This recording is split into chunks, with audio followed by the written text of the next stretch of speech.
Selamat petang, salam sejahtera. Terima kasih kerana bersama dengan saya di Nazilin Unity Channel. Ini satu pendedahan luar biasa daripada SPRM yang pasti membuatkan Mahathir Mohamad tak boleh tidur malam ini. Wah, saudara-saudara sekalian, ada orang kata tindakan Mahathir menyaman Anwar Ibrahim satu tindakan membunuh diri.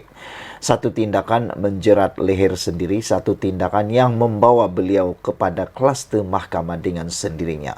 Bagus-bagus tidak masuk dalam kluster mahkamah, akhirnya membuat diri sendiri diiktiraf sebagai kluster mahkamah. Apabila membuat ataupun menyaman Anwar Ibrahim, mengheret Anwar Ibrahim dalam saman RM 150 juta. Namun, macam yang telah dinyatakan oleh penganalisis politik dan juga para pemerhati politik, juga pengkritik politik, mereka semua hampir bersetuju bahawa tindakan Tun Mahathir Mohamad itu sendiri telah membongkar pelbagai isu yang menarik. Salah satunya ialah tentang isu skandal gentian optik. Ini telah membawa satu perhatian yang luar biasa daripada SPRM. Menarik perhatian SPRM untuk menyiasat skandal gantian optik tersebut. SPRM hari ini mengesahkan bahawa mereka telah pun mula siasat skandal gantian optik. Wah, kan dah saya kata tadi, tindakan Mahathir Mohamad membawa Anwar Ibrahim dalam kancah mahkamah, mengheret Anwar Ibrahim ke mahkamah, membuatkan beliau makin hidup susah. Kesian jugalah kepada Tun Mahathir. Makin tua, makin hidupnya susah. Ini kan pula keluar masuk dalam mahkamah. Saudara-saudara sekalian, kenyataan daripada Azam Baki ini yang mengatakan SPRM mula siasat skandal gantian optik ini sesuatu yang amat mendukacitakan Mahathir Mohamad. SPRM masih meneliti dakwaan isu pemberian kontrak gantian optik bernilai RM 214.2 juta kepada syarikat yang dikaitkan dengan bekas Perdana Menteri Tun Mahathir Mohamad. Ketua Pesuruhjaya SPRM Tan Sri Azam Baki berkata, pihaknya memerlukan masa untuk menelitinya kerana kejadian tersebut berlaku kira-kira 20 tahun lalu dan belum membuka kertas siasatan kes tersebut, kata Azam Baki lagi. Pihak kami sedang meneliti dan akan membuka kertas siasatan apabila maklumat yang diperlukan telah lengkap, kerana bila siasatan lama, kami perlukan sedikit masa, kata beliau lagi. Ketua Pesuruhjaya SPRM itu berkata, pihaknya memerlukan masa untuk menelitinya kerana kejadian itu berlaku 20 tahun yang lepas. Menjadi persoalan kita ialah, kalau isu 20 tahun yang lepas akan menjadi duluan dalam hal ini, maka adakah kes-kes yang lampau juga bakal akan disiasat juga oleh SPRM? Kerana kalau ini terjadi, siasatan ini berlaku sepenuhnya, kertas siasatan dibuka, mungkinkah kes-kes 20-30 tahun yang lepas turut akan dibuka semula? Terdahulu, Azam Baki merasmikan Hari Integriti di Pusat Dagangan Dunia Kuala Lumpur. Beliau diminta mengulas perkembangan terkini mengenai siasatan SPRM terhadap dakwaan Perdana Menteri Datuk Seri Anwar Ibrahim bahawa Telekom Malaysia Berhad Telekom mengeluarkan surat meminta kebenaran mengadakan rundingan terus dengan Opkom Sdn Berhad bagi pembekalan kabel fiber optik bernilai RM 214.2 juta.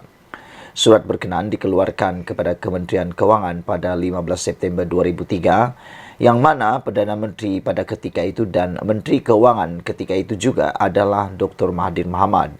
Manakala anak ketiganya, Datuk Seri Mukhriz Mahathir, adalah pengarah Opkom.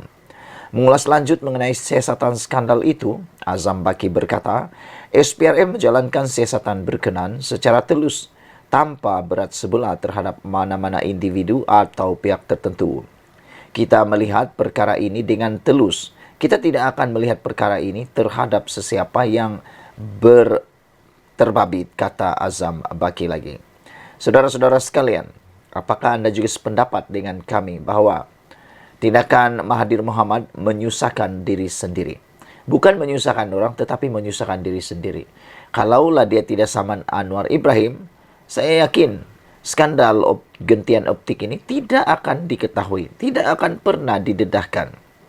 Tapi oleh kerana beliau sendiri yang menyaman Anwar Ibrahim dan Anwar pula mendedahkannya di mahkamah, nah akhirnya beliau terheret di dalam siasatan, bakal siasatan pula. SPRM sahkan mula siasat skandal gentian optik membuat Mahathir tak tidur lena. Kita jumpa lagi. Malaysia kita punya, kita jaga sama-sama. Cintai Malaysiaku. Bye-bye. Selamat petang, salam sejahtera. Ini satu pengumuman yang paling besar, penting, Anda harus share. Mungkin pendek, tetapi amat-amat menggemparkan Malaysia. Ini kali pertama saya mendengar keputusan pilihan raya dibatalkan. Wow!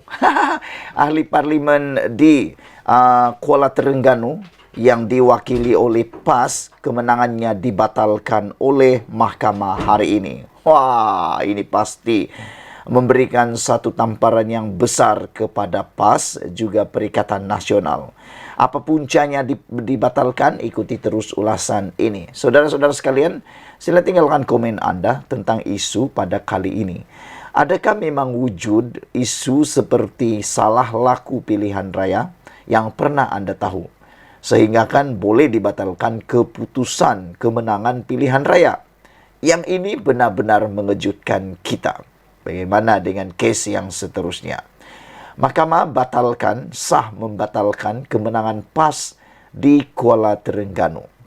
Mahkamah Pilihan Raya di Terengganu membatalkan kemenangan ahli parlimen PAS Ahmad Amzad Hashim di Kuala Terengganu pada PRU 15. Hakim Mahkamah Tinggi Muhammad Firuz Jafril hari ini membenarkan petisyen pilihan raya yang difailkan calon Barisan Nasional di kerusi parlimen itu, Muhammad Zubir Embong.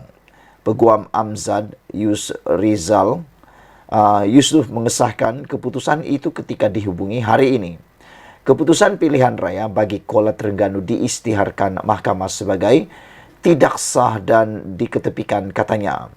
Yus Farizal berkata pihaknya akan memfailkan permohonan agar keputusan itu ditangguhkan sementara menunggu rayuan di peringkat Mahkamah Persekutuan. Peguam Zubir ketika dihubungi turut mengesahkan keputusan itu berkata, hakim antara lain memutuskan ada unsur sogokan dalam pengagihan bantuan kewangan dari kerajaan negeri menerusi inisiatif iBelia dan iSiswa menjelang PRU 15. Dia berkata jika Ahmad Amzad tidak memfailkan rayuan dalam tempoh 14 hari, Suruhanjaya Pilihan Raya boleh mengumumkan satu pilihan raya kecil untuk diadakan di kerusi parlimen itu. Pada 3 Januari lalu, Barisan Nasional memfailkan petisyen untuk membatalkan keputusan pilihan raya PRU 15 di kerusi parlimen Kuala Terengganu, Marang dan Kemaman, mengikut akta kesalahan pilihan raya. Pengerusi UMNO Terengganu, Ahmad Said, kemudian dilaporkan berkata, antara isu yang dibangkitkan dalam petisyen adalah dakwaan yang PAS menyogok pengundi menerusi bantuan kewangan daripada kerajaan negeri dengan program iPension, iBelia dan iSiswa antara 15 hingga 17 November tahun lalu, iaitu beberapa hari sebelum hari mengundi. Mahkamah hari ini turut mengekalkan kemenangan Presiden PAS Abdul Hadi Awang di kerusi Parlimen Marang. Keputusan untuk Kuala Terengganu merupakan petisyen pertama terhadap keputusan PRU 15 yang dibenarkan mahkamah. Selain Kuala Terengganu, Marang dan Kemaman, BN juga memfailkan petisyen untuk mencabar keputusan pilihan raya di Gua Musang, Putrajaya, Masjid Tanah dan Segamat. Bagaimanapun, mahkamah sebelum ini telah menolak petisyen terhadap kerusi parlimen Putrajaya. Saudara-saudara sekalian, dengan ini disahkan bahawa keputusan pilihan raya untuk kerusi parlimen PAS di Kuala Terengganu dibatalkan dan ditolak oleh Mahkamah Pilihan Raya. Dan sebabnya ialah kerana terdapat unsur, ini sebab dia, kerana terdapat unsur sogokan dalam pengagihan bantuan kewangan dalam kerajaan negeri, dari kerajaan negeri. Menerusi inisiatif Aibelia dan Aisiswa menjelang PRU 15. Dia berkata jika Ahmad Amzad tidak memfailkan rayuan dalam tempoh 14 hari, Suruhanjaya Pilihan Raya boleh mengumumkan satu pilihan raya kecil untuk diadakan di kerusi parlimen itu. Nah, ini yang kita sangat-sangat suka.